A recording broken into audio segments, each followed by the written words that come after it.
Olá! Hoje me proponho a dar sequência a uma série iniciada em outro vídeo a respeito de grandes juristas. Nós começamos abordando o jurista baiano Ruy Barbosa e hoje vamos dar sequência abordando a vida e a obra de um grande jurista também nordestino, alagoano, chamado Francisco Cavalcante Ponte Miranda. Ponte Miranda foi assim a paixão fulgurante da minha vida de estudante. Tomei contato com a sua existência no quinto período do curso de Direito. No quinto período do curso de Direito eu estava fazendo estágio no hoje extinto Tribunal de Alçada de Minas Gerais. E no período que eu fiquei lá por quase 2 anos, eu fui um frequentador muito assíduo da biblioteca do tribunal. E numa das minhas primeiras investidas naquela biblioteca, buscando conhecer-lhe o acervo, percorrendo-lhe as estantes, eu me deparei com uma obra que me deixou impressionado. Fiquei realmente impactado com o Tratado de Direito Privado. Uma obra em 60 volumes, uma edição de uma editora chamada Borsoi, né, uma editora que eu não conhecia à época e que publicou essa obra em volumes alentados, quer dizer, volumes, em grossos volumes, encadernados e com sobrecapa, 60 volumes, Tratado de Direito Privado. Autor, Ponte Miranda, Francisco Cavalcante Ponte Miranda. Eu fiquei realmente impressionado como que um ser humano apenas produz uma obra daquela magnitude. Então, despertado por essa curiosidade, né, por essa obra, né, por essa obra dessa grande magnitude, eu comecei a ficar interessado em saber mais sobre o autor. Procurei também saber mais sobre outras publicações que porventura ele também tivesse deixado. E comecei a questionar um ou outro, professores na faculdade, e as informações que eu recebi eram muito superficiais. Era um nome muito conhecido, né? Mas conhecido superficialmente. As pessoas não sabiam direito, podiam nominar-lhe uma ou outra obra de sua autoria, mas conheciam um pouco a respeito da vida dessa personalidade e muitas das suas obras eram ignoradas, desconhecidas, assim, vamos dizer, no ambiente acadêmico de uma maneira geral.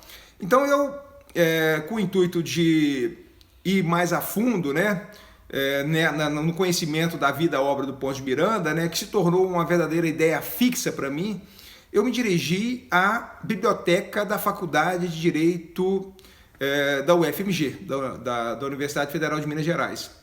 E eu tive a felicidade à época de ir lá chegando, me deparar com uma funcionária da biblioteca que me prestou de maneira gentil, de maneira solícita, todas as informações e sabendo a minha ansiedade, vendo ali o meu interesse grandemente demonstrado por conhecer mais sobre Ponte Miranda, ela fez uma pesquisa na época em fichários, etc., e foi trazendo para mim, na mesa em que eu estava, revistas e mais revistas a respeito de Francisco Cavalcante Ponte Miranda.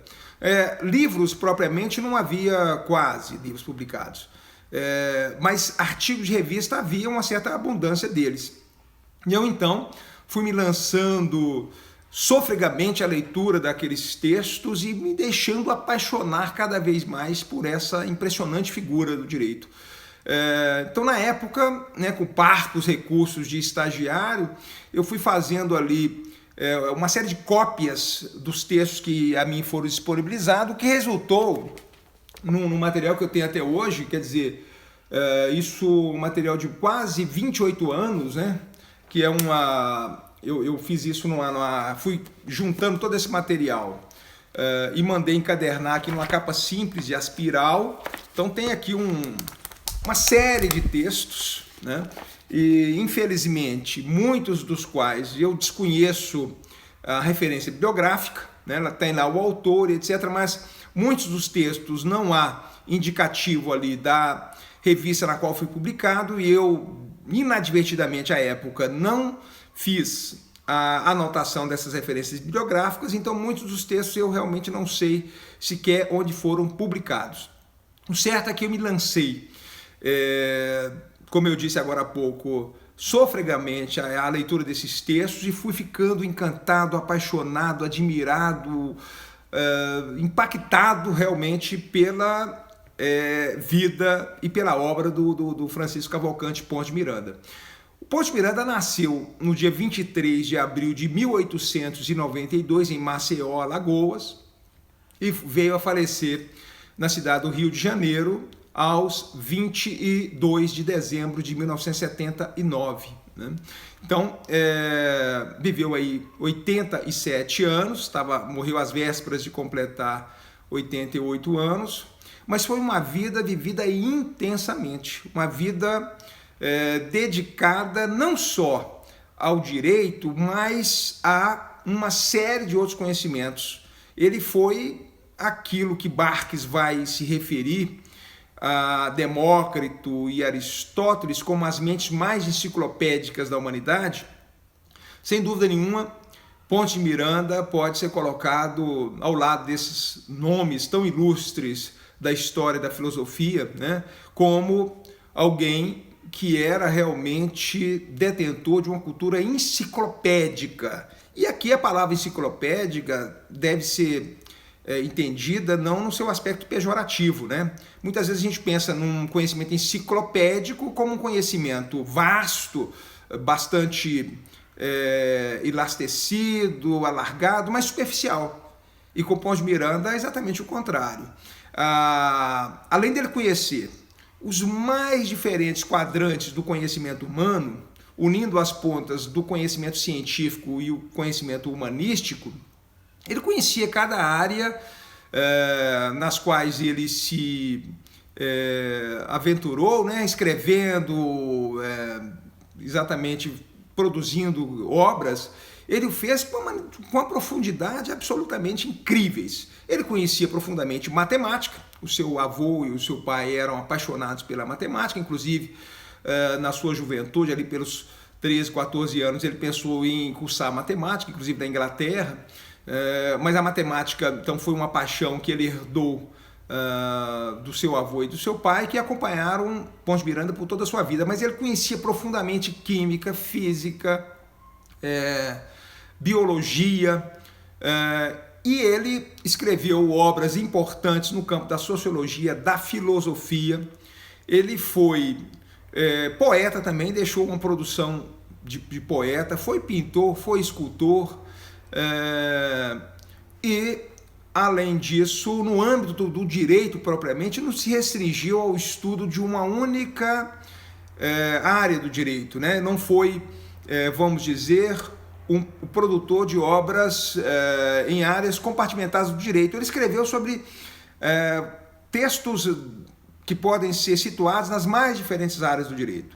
Ele foi um grande constitucionalista, escreveu vários volumes dedicados a interpretar a Constituição de 1946, ele o fez em 8 volumes.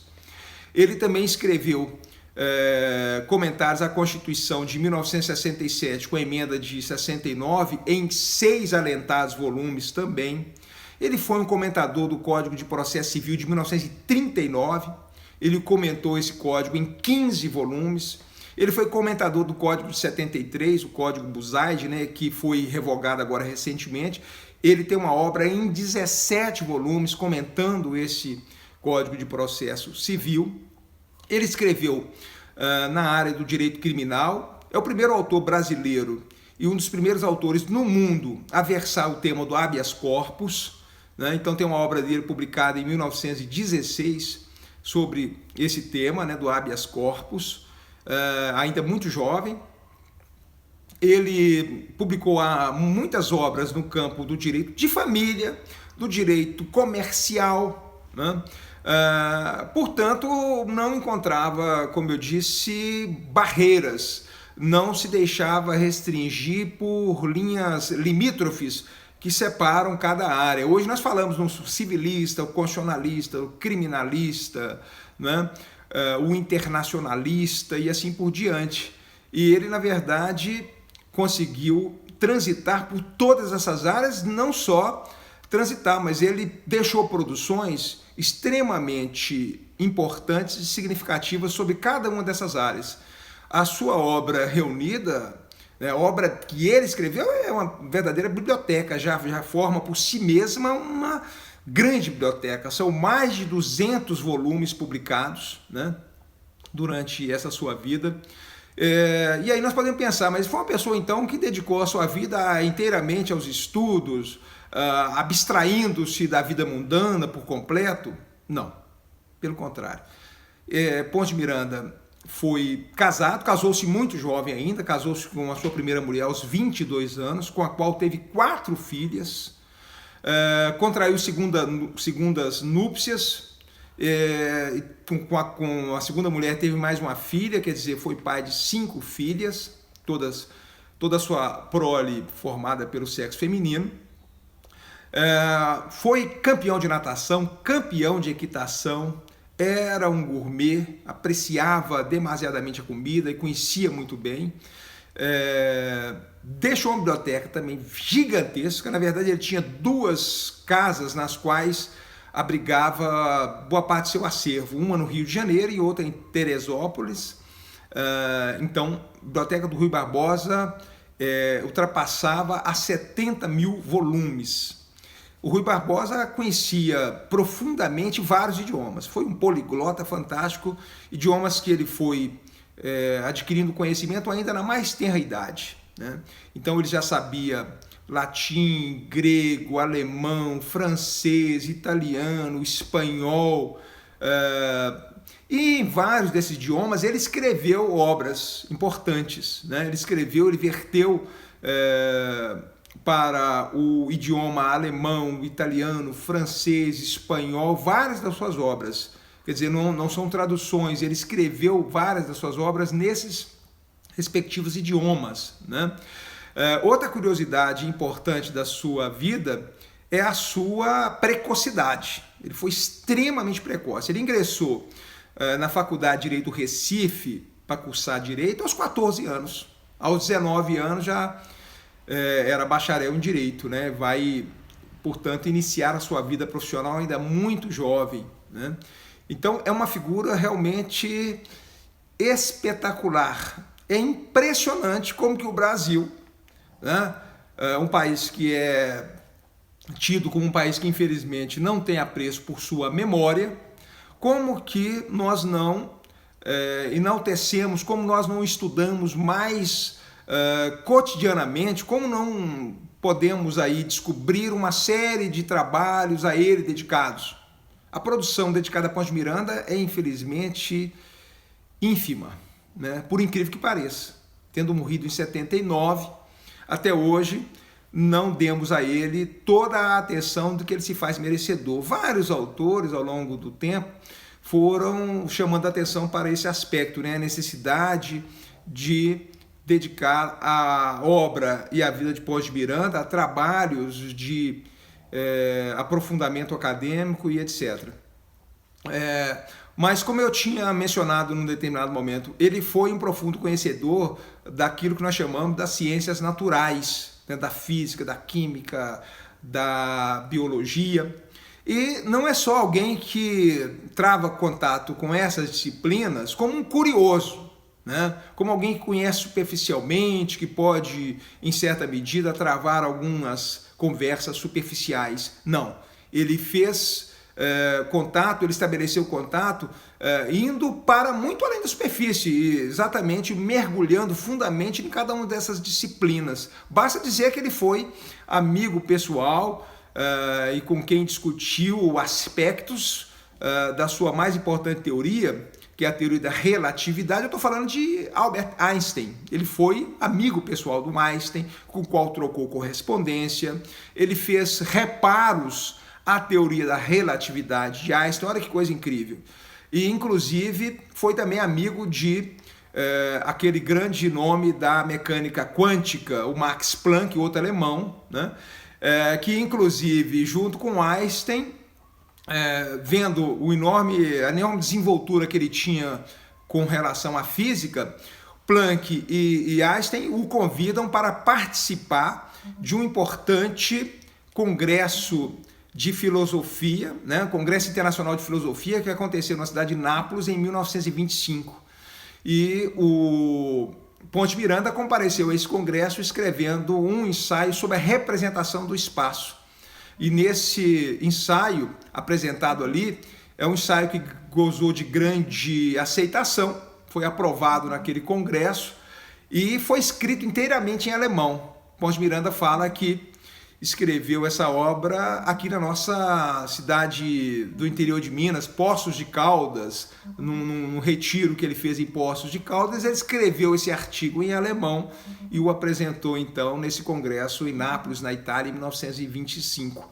Então, assim, eu estou aqui tecendo de maneira um pouco atabalhoada, alguns aspectos importantes da vida desse grande jurista.